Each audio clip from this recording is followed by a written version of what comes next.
সম্প্রতি বাংলাদেশের রাজধানী ঢাকায় সহিংস বিক্ষোভের মধ্যে এক হিন্দু ব্যক্তির হত্যাকাণ্ডের খবর ছড়িয়ে পড়েছে।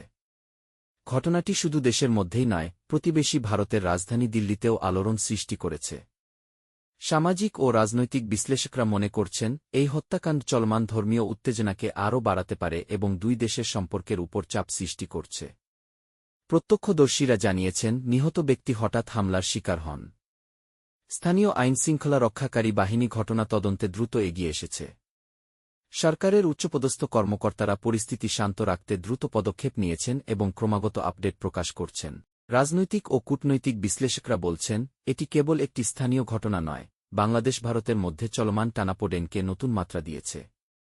দুই দেশের সরকারই পরিস্থিতি নিয়ন্ত্রণে রাখার চেষ্টা করছে। বিশেষজ্ঞরা মনে করছেন, এই ধরনের ঘটনা সামাজিক সংহতি ও সাম্প্রদায়িক শান্তির জন্য বড় চ্যালেঞ্জ হয়ে দাঁড়ায়। দেশীয় এবং আন্তর্জাতিক পর্যবেক্ষকরা সতর্ক করে বলছেন, ধর্মীয় সহনশীলতা বজায় রাখা এখন অতীব জরুরি। সব মিলিয়ে ঢাকায় হিন্দু নাগরিকের হত্যাকাণ্ড কেবল স্থানীয় রাজনৈতিক প্রেক্ষাপট নয়, এটি দুই দেশের সম্পর্কেও গভীর প্রভাব ফেলছে।